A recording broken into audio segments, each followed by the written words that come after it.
नमस्कार, स्वागत है आप सभी का सीएनबीसी आवाज पर। आप देख रहे हैं खिलाड़ी नंबर 1 और आज एक्सपायरी के दिन निफ्टी थोड़ा सा अब संकरे दायरे में ट्रेड करता हुआ 19,422 28 के लेवल्स इस समय स्क्रीन पर।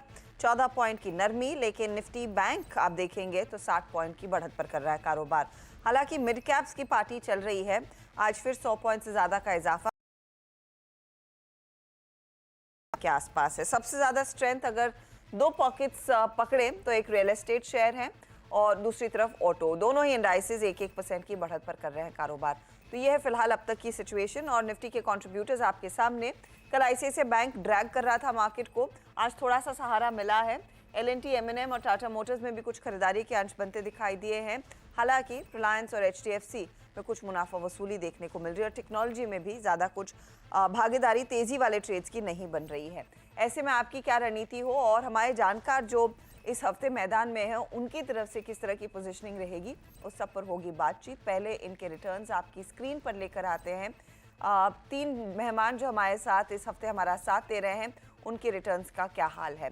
तो आशीष कयाल 9.3% के रिटर्न्स कल दोपहर 3:30 बजे तक कमा कर गए। 9.25% के रिटर्न्स जतिन गेडिया के रहे और हरीश जुझारे करीब 5% तक के रिटर्न्स पर बैठे हैं। ये है आपके लिए कल दोपहर 3:30 बजे तक की तस्वीर। लेकिन आज मार्केट में जो हो रहा है और आज के लिए ओवरऑल पर्सपेक्टिव क्या बनेगा वो समझना जरूरी है। हरीश बताइए, आज की एक्सपायरी के लिए क्या तैयारी पहले?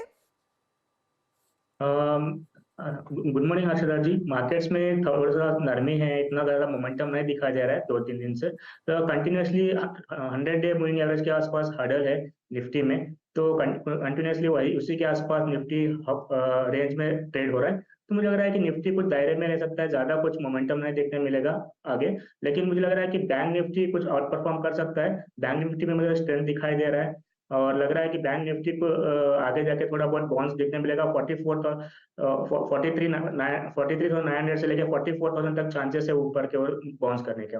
ओके, तो कुछ पुल बैक 43,900 की तरफ बढ़ता हुआ दिखाई दे सकता है निफ्टी बैंक, उस पर नजरें रहेंगी। आज देखते कितना ये कैचअप कर पाता है। जतिन, आपकी अप्रोच आज के लिए? डेफिनेटली अगर जो मैं ट्रेड लेना चाहूंगा तो लॉन्ग साइड पे ही लेना चाहूंगा। ब्रॉडर मार्केट में आउट परफॉर्मेंस अभी भी जारी है।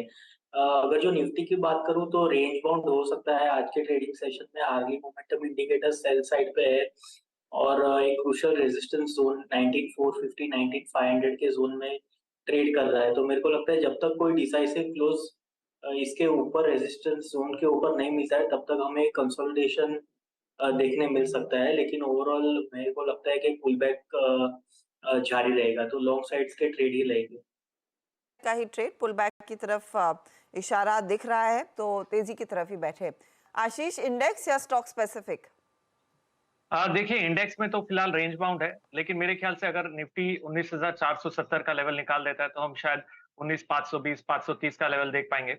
फिलहाल बाय ऑन डिप्स की स्ट्रेटेजी काफी अच्छी चल रही है और ऐसे में चलते हुए रेंज बाउंड में चलते हुए चुनिंदा स्टॉक्स में अच्छा खासा रुझान देखा जा रहा है और मेरे ख्याल से mid cap small cap stocks out perform करेंगे। तो ऐसे में बाय की राय ही होगी और ओवरऑल बाय ऑन डिप्स का माहौल बना रहेगा। और निफ्टी पे देखें तो सपोर्ट 19,330 का बहुत इंपॉर्टेंट सपोर्ट है। जब तक वो इंटैक्ट है ओवरऑल बाई की स्ट्रेटेजी बना के चलिए। बाई की तरफ ही आशीष जी बैठेंगे।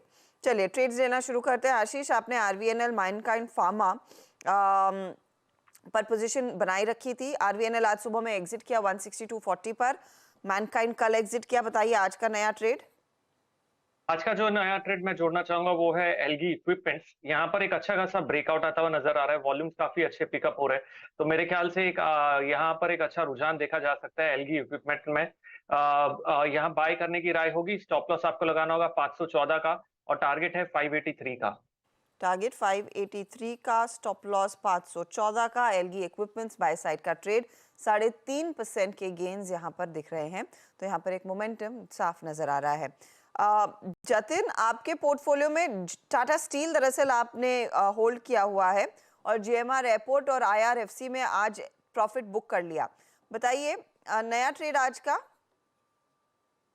जो नया ट्रेड मेरा होगा वो एबी कैपिटल पे होगा। तो रिसेंटली हमने देखा है कि एबी कैपिटल में अराउंड एक 50% फिबोनाची रिट्रेसमेंट लेवल पे आ गया है प्रीवियस वीक के। तो मेरे को लगता है कि एक डिप जो है वो हमें बाय करनी चाहिए मेरे को लगता है कि 172 के स्टॉप लॉस से एबी कैपिटल में लॉन्ग करना चाहिए और टारगेट रहेंगे 182 के। ये तो 182 के टारगेट के लिए एबी कैपिटल में एक अपॉर्चुनिटी तेजी की।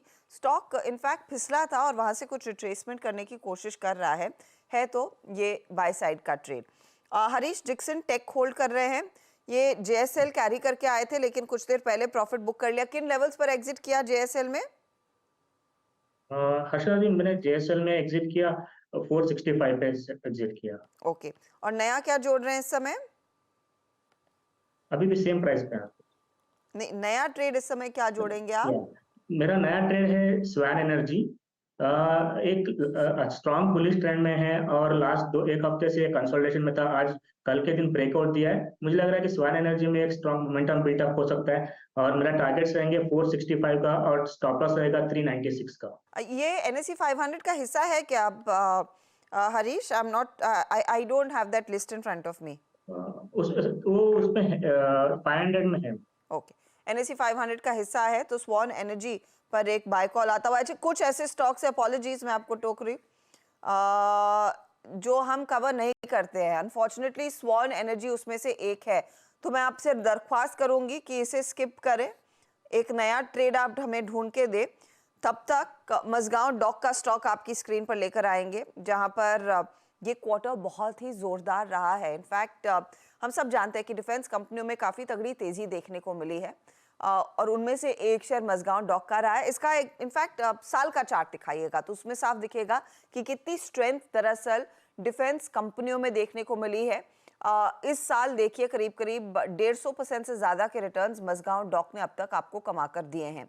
दूसरी तिमाही के नतीजे आय 7% बढ़ी है, लेकिन मुनाफे का आंकड़ा देखिए, वो नंबर्स अब आपकी स्क्रीन पर आ जाएंगे। जहां पर हमने देखा इस क्वार्टर में जो प्रॉफिटेबिलिटी का जो फिगर था वो काफी मजबूत आया। मार्जिन्स दरअसल कंपनी के अच्छे खासे एक्सपैंड होकर आए हैं और जो डिलीवरी हुई है खास तौर से उसका भी फायदा मिलता हुआ दिखाई दिया। एक के बाद एक आपको याद होगा कि मझगांव डॉक की तरफ से और दूसरी दरअसल कंपनियों की तरफ से अपडेट्स आ रहे थे कि इन्होंने कुछ कुछ वेसल्स इंडियन नेवी या फिर कोस्ट गार्ड के लिए डिलीवर करके दिए हैं। अब यहाँ से आगे किस तरह का आउटलुक है, कितनी मजबूत इनकी ऑर्डर बुक है, ये सब समझना जरूरी है। कंपनी के चेयरमैन और मैनेजिंग डायरेक्टर संजीव सिंघल हमारे साथ जुड़ रहे हैं। संजीव जी, स्वागत है आपका CNBC आवाज पर। ये एक और तिमाही जहां पर हमने देखा है बहुत ही जोरदार प्रदर्शन आपका रहा है। सबसे पहले मैं आपसे समझना चाहूंगी इस क्वार्टर Q2 के अंत तक क्या ऑर्डर बुक पर आप हैं और H2 में किस तरह के ऑर्डर्स आप आगे एग्जीक्यूट करने वाले हैं?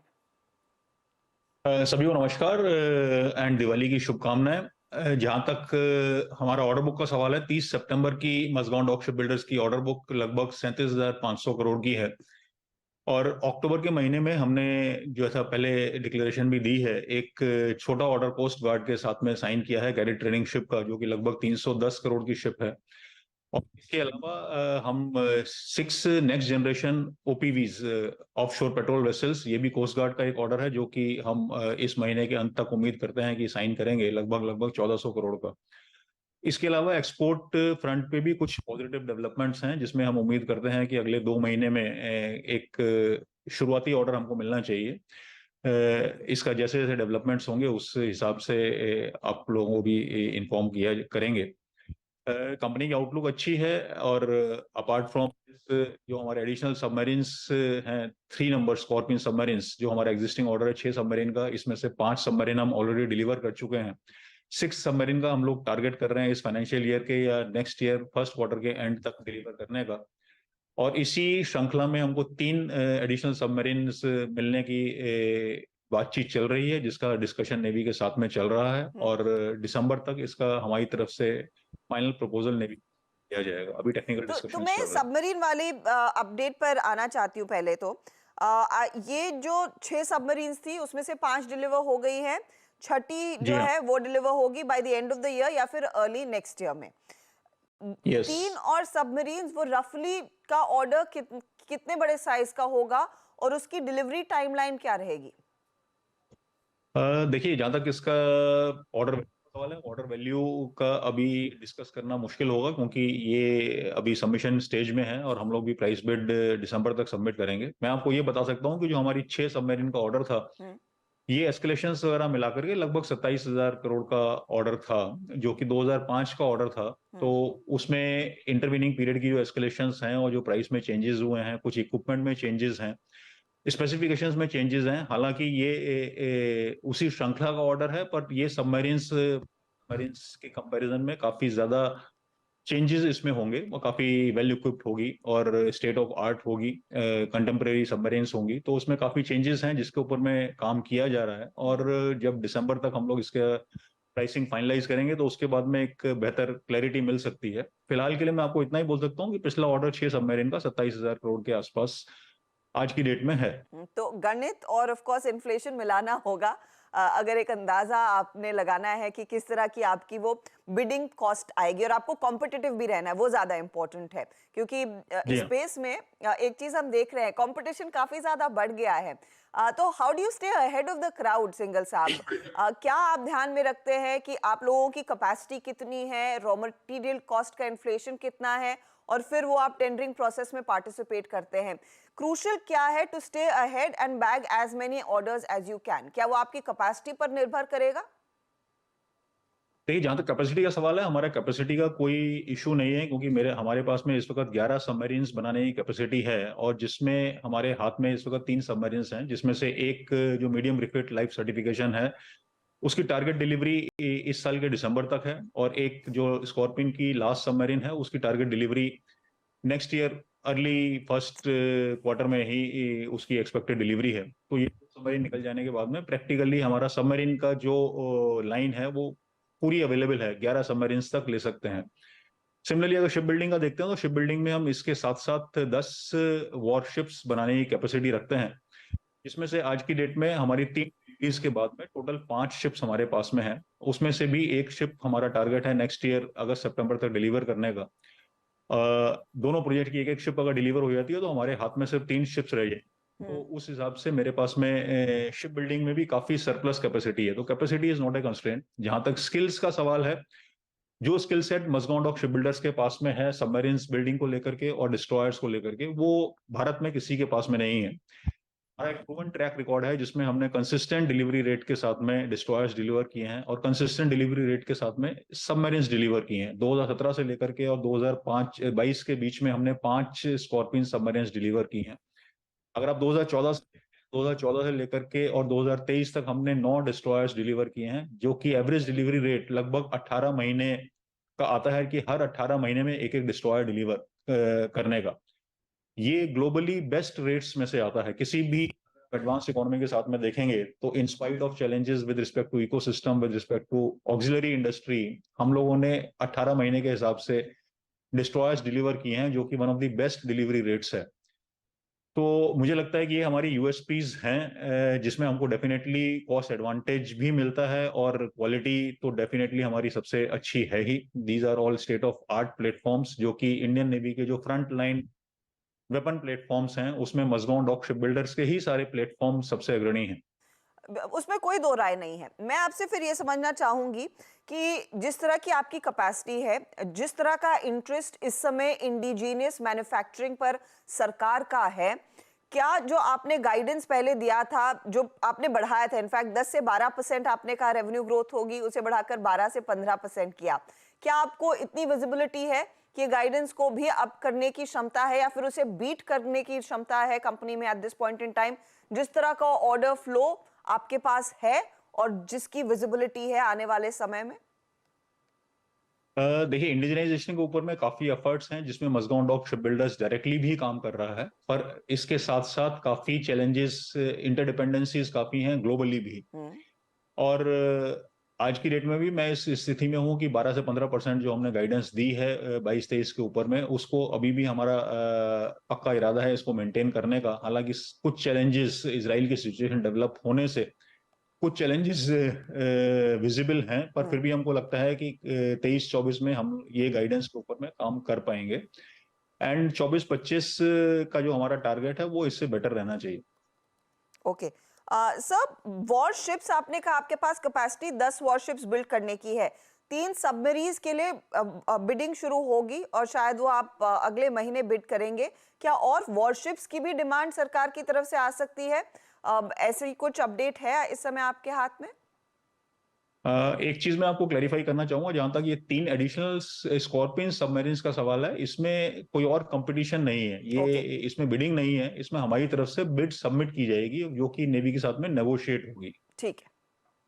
और जहां तक वॉरशिप्स का सवाल है, वॉरशिप्स के लिए अभी टाइमलाइंस डिफाइन मुश्किल है, पर जो हमको विजिबल रिक्वायरमेंट्स हैं उसमें नेक्स्ट जनरेशन डिस्ट्रॉयर, लगभग 8 number next generation destroyers, and similarly जो हमारा 17 अल्फा प्रोजेक्ट है फ्रिगेट्स के लिए, जिसमें 7 फ्रिगेट्स अभी बना रहे हैं, 4 फ्रिगेट्स मजगाउं डॉक शिपबिल्डर्स बना रहा है और 3 फ्रिगेट्स जीआरएससी बना रहा है, उसी का एक फॉलो ऑन प्रोजेक्ट 17 ब्रावो के नाम से, जिसमें 8 फ्रिगेट्स। तो ये एक्सपेक्टेड बड़े ऑर्डर्स हैं, इनके अलावा जो छोटे ऑर्डर कंटिन्यूस बेसिस पर चलते रहेंगे। सिंघल साहब, बहुत बहुत शुक्रिया आप सीएनबीसी आवाज के लिए समय निकालने के लिए। किसी दिन मौका मिलेगा तो आपसे पर्सनली आपके दफ्तर आके ये इस तरह की मुलाकात करने की कोशिश भी करेंगे। बहुत बहुत धन्यवाद हमारे लिए समय निकालने के लिए और दिवाली की हार्दिक शुभकामनाएं। Thank you. तो मजगांव डॉक एक आउट परफॉर्मिंग शेयर रहा है और बहुत ही बढ़िया कैपेसिटी कंपनी ने बिल्ड करके दी है और वो आप देखिए इनकी ऑर्डर बुक में रिफ्लेक्ट हो रही है कि किस तरह का काम और किस तरह का तवज्जो इन भारतीय डिफेंस कंपनियों को आजकल मिल रहा है सरकार की तरफ से। चलिए काम करते हैं, ब्रेक लेते हैं, ब्रेक के बाद फिर हरीश ने एक ट्रेड बदलना है और देखते हैं उनके हाथ में शायद एक और ट्रेड आ जाए और दूसरे ट्रेड्स क्या आ रहे हैं उस पर भी नजरें डालेंगे ब्रेक के बाद। अब देख रहे हैं खिलाड़ी नंबर 1 हरीश के पास चलेंगे। हरीश, एक ट्रेड दे रहे थे आप? अर्षदा जी, मेरा नेक्स्ट दूसरा स्टॉक है टाटा मोटर्स, बाय करने के रुझान है और इसमें और ऑटो सेगमेंट में पूरा सेक्टर में थोड़ा बहुत मोमेंटम दिखाई दे रहा है। मुझे लग रहा है ऑटो टाटा मोटर्स एक स्टॉक अच्छा लग रहा है मुझे करंट लेवल्स पे। तो 651 का प्राइस चल रहा है, मेरा टारगेट रहेंगे 690 और स्टॉपर्स रहेगा 628 अभी के लिए टाटा मोटर्स और 628 के लिए स्टॉप लॉस। आप दूसरा ट्रेड बाद में देंगे, करेक्ट? राइट, बिल्कुल। ओके, जतिन? जी, मैं दूसरा ट्रेड के लिए वेट करना चाहूंगा, during the course of the day मैं देना चाहूंगा। आशीष, आप भी वेट कर रहे हैं? लगता है आशीष को हमारी आवाज सुनाई नहीं दे रही, लेकिन मेरे ख्याल में वो भी वेट कर रहे हैं। दोपहर में अगले ट्रेड्स आएंगे। फटाफट से आपके लिए रिकैप कर देती हूँ मैं ट्रेड्स। आशीष के हाथ में एलगी इक्विपमेंट्स है, 583 का टारगेट, 514 का स्टॉप लॉस। यहाँ पर रिटर्न आप देखिएगा तो करीब 0.4% जोड़ रहे हैं ये। अगला पोर्टफोलियो आ रहा है आपकी स्क्रीन पर। जतिन का टाटा स्टील कैरी किया, 129 target, 117 stop loss. AB capital फिर नया जोड़ा, 182 टारगेट, 172 का स्टॉप लॉस है इधर। और रिटर्न्स देखेंगे तो टाटा स्टील थोड़ा ड्रैग कर रहा है, लेकिन एबी कैपिटल 0.37 जोड़ता हुआ। अब आइए हरीश के पोर्टफोलियो पर। टाटा मोटर्स अभी जोड़ा, 690 टारगेट, 628 स्टॉप लॉस और डिक्सन को किया है कैरी, 5600 का टारगेट, 5220 का इनका स्टॉप लॉस है। रिटर्न्स देखिएगा, डिक्सन 0.21% ड्रैग कर रहा है, टाटा मोटर्स 0.09% का योगदान देता हुआ। ओवरऑल रिटर्न्स की स्थिति क्या है और मुनाफे का मीटर क्या कह रहा है वो आपकी स्क्रीन पर। 10% के रिटर्न्स आशीष ख्याल के, 9.5% के रिटर्न्स जतिन के और लगभग 4.5 से 5% के रिटर्न्स पर बैठे हैं हरीश जुझारे। ये है फिलहाल आपके लिए अपडेट। कोई भी बदलाव, कोई भी एडिशन आएगा तो उसकी जानकारी हम चैनल पर तो लेकर ही आएंगे 1 बजे मिड कैप मंत्र में, साथ ही सोशल मीडिया हैंडल्स पर भी वो तुरंत शेयर भी होगी, तो उस पर भी आपकी नजरें होनी चाहिए।